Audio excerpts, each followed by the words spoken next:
பல்லாண்டு பல்லாண்டு பல்லாயிரத்தாண்டு பல கோடி நூறாயிரம் பல்லாண்டு பல்லாண்டு பல்லாயிரத்தாண்டு பல கோடி நூறாயிரம் மல்லாண்டு தின்கோள் மணிவண்ணவும் செவ்வடி செவ்வி திருக்காப்பு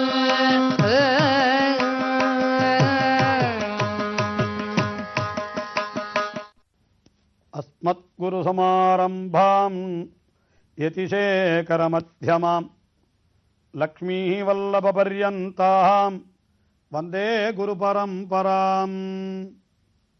ஆழ்வார்கள் வாழி அருளிச் செயல் வாழி தாழ்வாதுமில் குறவர் தாம் வாழி ஏழ்வாறு மொய்ய அவர்கள் உரைத்தவைகள் தாம் வாழி செய்யமறை தன்னுடனே சேர்ந்து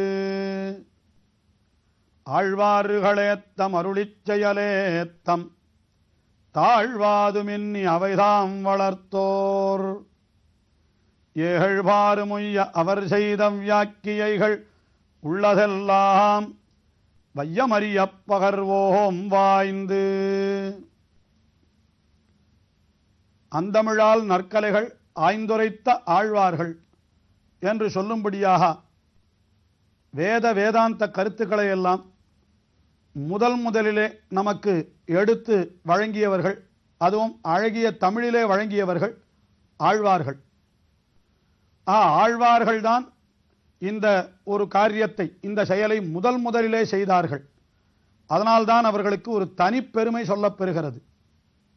திருவரங்கத்து அமுதனார் என்கின்ற ஆச்சாரியர், அவர் ஸ்ரீ ராமானுஜரை போற்றி 108 பாசுரங்கள் கொண்ட ஒரு நூலை, அதாவது தமிழ் பாசுரங்களை கொண்ட ஒரு நூலை அருளிச் செய்திருக்கிறார். அதற்கு ராமானுஜ நூற்றந்தாதி என்று பெயர். அந்த ராமானுஜ நூற்றந்தாதியிலே ராமானுஜருடைய பெருமையை எப்படி தெரிவிக்கிறார் என்றால், ஆழ்வார்களுடைய திருவடிகளை பணிந்தவர் ஸ்ரீராமானுஜர், அதுதான் அவருக்கு பெருமை. ஆழ்வார்களை வணங்குபவர், ஆழ்வார்களுடைய பாசுரங்களை தன்னுடைய உள்ளத்திலே கொண்டவர் என்று இதையே ஸ்ரீ ராமானுஜருக்கு பெருமையாக திருவரங்கத்து அமுதனார் என்கிற ஆச்சாரியர் அந்த ராமானுஜ நூற்றந்தாதி என்கிற திவ்ய பிரபந்தத்திலே தெரிவிக்கிறார். அதிலே பொய்கையாழ்வாருடைய திருவடி பணிந்தவர் என்று ஸ்ரீ ராமானுஜரை போற்றுகின்ற ஒரு பாசுரத்திலே மிக அற்புதமான ஒரு கருத்தை காட்டுகின்றார். என்ன தெரிவிக்கின்றார் என்றால், வருத்தம் புறவிருள் மாற்ற எம் பொய்கைப்பிரான் மறையின் குருத்தின் பொருளையும் செந்தமிழ் தன்னையும் கூட்டி ஒன்னத்திரித்தன் நெறித்த திருவிளக்கை தன் திருவுள்ளத்தே இருத்தும் பரமன் இராமானுஜனும் இறையவனே. ஸ்ரீ ராமானுஜர் எனக்கு இறையவர். அந்த ராமானுஜர் எப்படிப்பட்டவர் என்றால், பொய்கையாழ்வார் அருளி செய்த திவ்ய பிரபந்தம் இருக்கிறதே, அதை தம்முடைய நெஞ்சிலே கொண்டவர் என்று இதுதான் இந்த பாசுரத்தினுடைய கருத்து. ஆனால் அது எவ்வளவு அழகாக தெரிவிக்கிறார் என்றால், பொய்கையாழ்வார் என்ன செய்தார் தெரியுமோ? வருத்தம் புறையிருள் மாற்ற எம் பொய்கைப்பிரான். பொய்கையாழ்வார் ஒரு விளக்கேற்றினார். எதற்காகனா, எல்லோரும் சொல்லுவார்கள் இருட்டிலே அவர் விளக்கேற்றினார், வையந்தகழியா வார்கடலே நெய்யாக என்று அவருடைய சரித்திரம். ஆனால் அமுதனார் இங்கு அதை சொல்லவில்லை. அகவிருளையும் புறவிருளையும் போக்கிக் கொள்வதற்காக பொய்கையாழ்வார் ஒரு ஞான விளக்கை ஏற்றினார் என்று தெரிவிக்கிறார். வருத்தம் புறையிருள் மாற்ற எம் பொய்கைப்பிரான் ஒரு விளக்கு ஏற்றினார்னார். விளக்கு ஏற்ற வேண்டும் என்றால் அதற்கு என்ன வேண்டும் என்றால், அந்த விளக்கு எரிவதற்கு ஒரு திரி என்பது வேண்டும். இந்த திரி என்கிறதுக்கு ஏன் அப்படி பெயர் வைத்தார்கள் என்றால், ஒரே ஒரு நூலை வைத்து நாம் ஏற்றினோமானால் அது எரியாது, நின்று எரியாது. ஆயினாலே விளக்கிலே ஏற்றுபவர்கள் எல்லாம் என்ன செய்கிறார்கள் என்றால், 2 நூலையாவது கொண்டு அப்படி கையிலே வைத்து திரித்து அதை வைத்து ஏற்றுகின்றபடியினாலே அதனால்தான் அதற்கு திரி என்றே பெயர் ஏற்பட்டது. ஆஹா, அந்த திரியை வைத்து ஏற்றணும்னா 2 நூல் வேணும். பொய்கையாழ்வார் ஒரு ஞான விளக்கை ஏற்றினாரே, அதற்கு திரி எங்கிருந்து வந்தது என்று கேட்கிற பொழுது அங்குதான் அமுதார் மிக அழகாக தெரிவித்தார். என்ன செய்தார்னா, மறையின் குருத்தின் பொருளையும் செந்தமிழ் தன்னையும் ஒன்னத்திரித்து என்று சொன்னார். அதாவது மறையின் குருத்து, மறை என்றால் வேதம், அதனுடைய குருத்து என்றால் வேதாந்தம், அதாவது உபனிஷத்துக்கள்.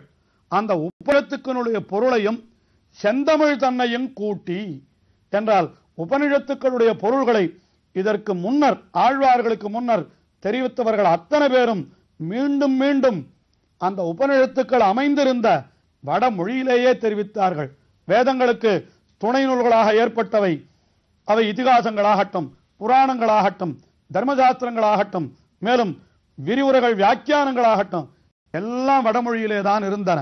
ஆனால் அந்த வடமொழி வேதங்களுடைய அர்த்தங்களை, உபனிஷத்துக்களுடைய அர்த்தங்களை முதலிலே தமிழிலே தெரிவித்தவர் யார் என்றால் அவர்தான் பொய்கையாழ்வார். அதைத்தான் மறையின் குருத்தின் பொருளையும் செந்தமிழ் தன்னையும் கூட்டி ஒன்ன திரித்து அன்று எரித்த திருவிளக்கு என்றார்.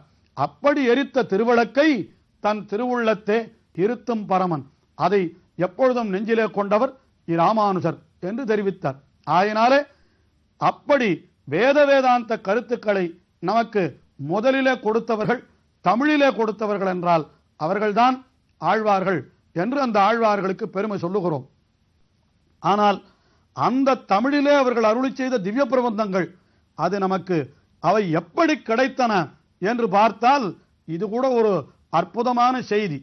ஆழ்வார்கள் எல்லாரும் எப்பொழுது இருந்தவர்கள் என்றால் அது சரித்திரம், அது குரு பரம்பரை முதலான சரித்திரங்களிலே சொல்லப்படுகிற பொழுது பல்லாயிரக்கணக்கான வருடங்களுக்கு முன்னாலே முதலாழ்வார்கள் எல்லாம் துவாபர யுகத்தினுடைய கடைசியிலே இருந்தார்கள், நம்மாழ்வார் தான் கலியுகத்தினுடைய முதலிலே அவதரித்தார் என்று இப்படியெல்லாம் சொல்லுகிறார்கள். அந்த கிரமத்திலே பார்த்தால் கூட இன்றைக்கு 4000 5000 ஆண்டுகளுக்கு மேற்பட்டவர்கள் ஆழ்வார்கள் என்ற செய்தி கிடைக்கிறது. ஆனால் சரித்திர ஆராய்ச்சியாளர்கள் சொல்லுகின்ற பொழுது ஆழ்வார்களுடைய காலத்தை கிபி 5ஆம் நூற்றாண்டிலிருந்து 8ஆம் நூற்றாண்டுக்கு உள்ளாக என்று சொல்லுகின்றார்கள்.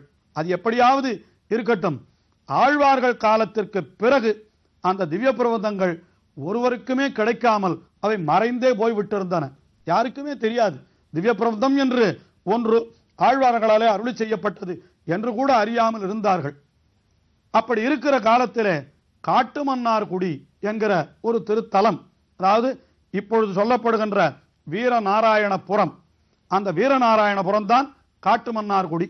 அங்கே எழுந்தருளி இருந்த நாதமுனிகள் என்கிற ஒரு ஆச்சாரியர், அவர்தான் நம்முடைய ஆச்சாரிய பரம்பரையிலே பெரிய பெருமாள், பெரிய பிராட்டியார், சேனமுதலியார், நம்மாழ்வார் என்று 4 சொன்ன பிற்பாடு அவர்களுக்கு அடுத்தபடியாக 5ஆக சொல்லப்படுபவர், 5ஆமவராக சொல்லப்படுபவர் அந்த நாதமுனிகள். அந்த நாதமுனிகள் அவர் காட்டுமன்னார் கோயிலிலே எழுந்தருள் இருக்கிற எம்பெருமான், அங்கே அந்த காட்டும் மன்னனார் என்று அவருக்கு திருநாமம். காட்டு மன்னனார் என்றால் காட்டிலே திரிந்து கொண்டிருந்த கண்ணன் மாடு மேய்ப்பதற்காக, ஆகையினாலே அவனை காட்டு மன்னார் என்று அப்படி சொன்னார்கள். அல்ல அல்ல, நம்முடைய வைணவத்திற்கே உண்டான திவ்ய பிரபந்தத்தை நமக்கு காட்டி கொடுத்தவரே அந்த மன்னனார், ஆகையினாலே அவர் காட்டும் மன்னார் என்று இப்படி கூட நாம் சொல்லலாம். அந்த காட்டுமன்னார் கோயிலிலே நாதமுனிகள் அங்கே எம்பெருமானுக்கு கைங்கரியங்களை எல்லாம் செய்து கொண்டிருந்தார். அப்படி செய்து கொண்டிருந்த காலத்திலே ஒரு நாள் மேல்நாடு, மேல்நாடு என்றால் தற்பொழுதைய கர்நாடக மாநிலத்தில் இருக்கக்கூடிய மேல்கோட்டை என்று சொல்லப்படுகின்ற திருநாராயணபுரம் என்கின்ற திவ்ய தேசம், அது பிற்காலத்திலே எம்பெருமானாராலே மிகவும் உயர்ந்ததாக ஜீர்ணோத்தாரணம் செய்ய பெற்றது. அந்த மேல்நாட்டிலிருந்து 2 ஸ்ரீ வைஷ்ணவர்கள் வந்தார்களாம்.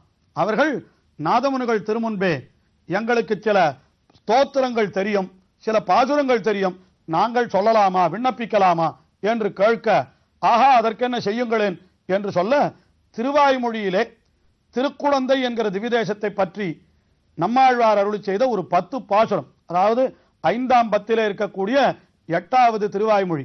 நம்மாழ்வார் திருவாய்மொழி 1000 பாசுரங்களை அருளி செய்திருக்கிறார்.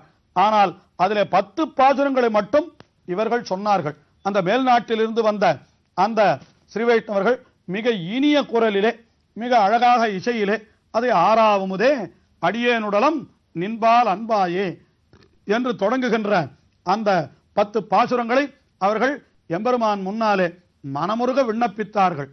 அதை கேட்டு நாதமுனிகள் அப்படியே உருகி போனார். அதிலேயும் கடைசி பாசுரத்திலே அங்கே என்ன சொல்லப்பட்டிருக்கிறதுன்னா, குருகூர் சடகோபன் குழலின் மலியச் சொன்ன 1010 என்று சொல்லப்பட்டிருக்கிறது. திருக்கூறுகூரிலே அவதரித்தவரான நம்மாழ்வார் அருளி செய்த 1000 பாசுரங்களுக்குள்ளே 10 பாட்டு என்று அந்த பாசுரம் முடிந்தது. இதை கேட்டவுடனே நாதமுனிகளுக்கு மிகவும் ஆச்சரியமும் ஆர்வமும் ஏற்பட்டது. அடடா, 10 பாசுரங்களே இவ்வளவு இனிமையாக இருக்கிறது என்றால், அப்பொழுது மீதி பாசுரங்கள் 1010 என்றால் மீதி பாசுரங்கள் எல்லாம் இருக்க வேண்டுமே. உடனே அவர்களை பார்த்து, உங்களுக்கு தெரியுமா என்று கேட்டார். அவர்கள் சொன்னார்கள், எங்களுக்கு இந்த 10 பாட்டு தான் தெரியும், இதற்கு மேலே எங்களுக்கு தெரியாது என்று சொல்லிவிட்டார்கள்.